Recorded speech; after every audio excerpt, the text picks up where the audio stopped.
মহাকবি তুলসীদাস রচিত শ্রীরামচরিতমানসের উত্তরকাণ্ড। এর আগের পর্বে ভগবান শ্রীরামচন্দ্র হনুমান এবং তার ভাইদের সাধু এবং অসাধু ব্যক্তিদের চরিত্র সম্বন্ধে বর্ণনা করলেন।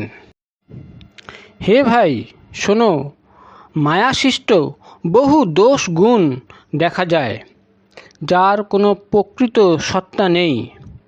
গুণ বা বিবেক বলে দুই না দেখা ভালো, কারণ এদিকে দৃষ্টি থাকলে তা অবিবেচনা প্রসূত হবে।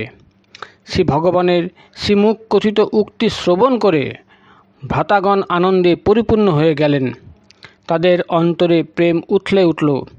বারে বারে তারা স্তুতি করতে লাগলেন। অবশ্যই শ্রী হনুমানের চিত্তে যেন আনন্দ ধরছিল না। তদনন্তর প্রভু শ্রীরামচন্দ্র নিজ মহলে গেলেন। তিনি নিত্য নতুন লীলা সম্পাদন করতে লাগলেন। দেবর্ষি নারদ ঘন ঘন অযোধ্যায় আসতেন এবং শ্রীরামচন্দ্রের পরম পবিত্র লীলা সংকীর্তন করতেন। প্রতিবারেই দেবর্ষি অযোধ্যায় এসে নতুন নতুন লীলা দেখে যেতেন, আর সেইগুলি সবিস্তারে ব্রহ্মলোকে সংকীর্তন করতেন। ভগবান শ্রী ব্রহ্মা সেই সকল কথা শ্রবণ করে আনন্দে মত্ত হয়ে আর পুনঃ পুনঃ বলতেন, হে বৎস, শ্রীপ্রভুর কথা আরও বলো। সনকাদি দেবর্ষি নারদের ভাগ্যের প্রশংসা করেন। যদিও সনকাদি মুনিগণ ব্রহ্মনিষ্ঠ জ্ঞানী, তবুও তারা শ্রীরামচন্দ্রের গুণ সংকীর্তন শুনে ব্রহ্ম সমাধি দশা বিস্মরণ হন আর পরম সমাদরে লীলাকথা শ্রবণ করেন। তারা বস্তুত রামকথা শ্রবণের শ্রেষ্ঠ অধিকারী। সনকাদি মুনিসম জীবনমুক্ত ও ব্রহ্মনিষ্ঠ ব্যক্তিগণও ধ্যান বা ব্রহ্ম সমাধি ভুলে শ্রীরামচন্দ্রের লীলা সংকীর্তন শোনেন। এই তত্ত্ব জানবার পরও যারা শ্রীহরির কথায় প্রীতি ধারণ করেন না, তারা তো প্রস্তরসম কঠোর চিত্ত। একবার শ্রী রঘুনাথের ইচ্ছায় গুরু বশিষ্ঠদেব, ব্রাহ্মণগণ আর অন্য সকল পুরবাসী সভায় এলেন। যখন গুরুদেব, মুনি, ব্রাহ্মণ ও অন্যান্য সুধীজন যথাযোগ্য আসন গ্রহণ করলেন, তখন ভক্তদের জন্ম মৃত্যু তারণ প্রভু শ্রীরামচন্দ্র তাদের কিছু কথা বললেন। শ্রীরামচন্দ্র বললেন, হে পুরবাসী সকল, আমার কথা শুনুন। এই কথা আমি ভাবাবেগে বলছি না। এই কথা নীতি বহির্ভূত নয়, আর অহংকার করেও বলা নয়। তাই সংকোচ ও ভয় ত্যাগ করে মন দিয়ে আমার কথা শুনুন, আর তারপর যদি তা আপনাদের কাছে গ্রহণযোগ্য হয় তাহলে তা অনুসরণ করবেন। যে আমার নির্দেশ পালন করে তাকে আমি প্রিয়তম ও সেবক জ্ঞান করে থাকি। হে ভাই, যদি আমি কিছু অনুচিত কথা বলি তাহলে নির্ভয়ে প্রতিবাদ করবেন। নরদেহ ধারণ করা মহা সৌভাগ্যের কথা। সকল গ্রন্থই এই কথা সমর্থন করে যে নরদেহ লাভ করা দেবতাদের পক্ষেও দুর্লভ।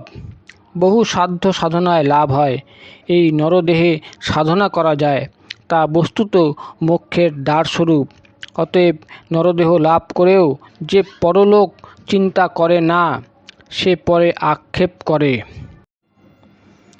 তার পরকালে অশেষ দুর্গতি হয় এবং সে মস্তকে করাঘাত করে, অযথা কাল, কর্ম ও ভগবানের উপর দোষারোপ করে।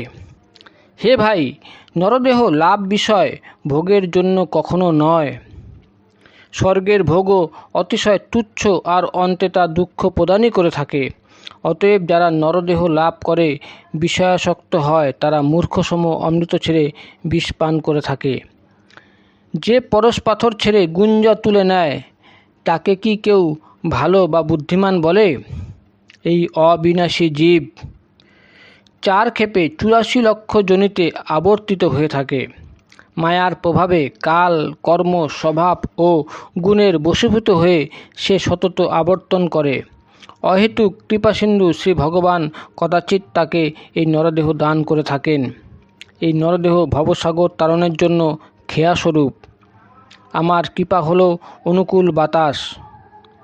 সদ্গুরু এই জলজনের কর্ণধার। এইভাবে ভগবৎ কৃপায় দুর্লভ বস্তু সুলভ হয়ে সহজে তা তার কাছে এসে পৌঁছায়। এইরূপ যোগাযোগ উপস্থিত থাকলেও যে ভবসাগর অতিক্রম করবার প্রয়াস করে না সে তো অকৃতজ্ঞ ও মন্দমতি, বস্তুত সে তো আত্মহননকারী। যদি ইহলোকে ও পরলোকে দুই স্থানেই সুখ লাভ করবার বাসনা থাকে, তাহলে আমার কথা অন্তরে দৃঢ়তা সহকারে ধারণ করে রাখাই কর্তব্য। হে ভাই, আমার ভক্তিপথ সহজ সরল ও সুখপদ, বেদ ও পুরাণেরও এই অভিমত। জ্ঞানপথ অতি দুর্গম, আর তার প্রাপ্তিতে অনেক বাধা। সেই পথে সাধনা করা কঠিন, আর তাতে মনের জন্য অনেক আধার থাকে না। মনের জন্য কোনো আধার থাকে না। অনেক কষ্ট করে কেউ তাতে সাফল্য লাভ করলেও যেহেতু তা ভক্তি বিরহিত, তাই সে আমার প্রিয় হয় না।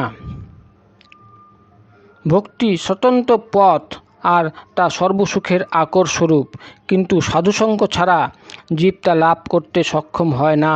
আর পুণ্য না থাকলে সাধুও পাওয়া যায় না। সাধুসঙ্গই সংস্কৃতি বন্ধ করে।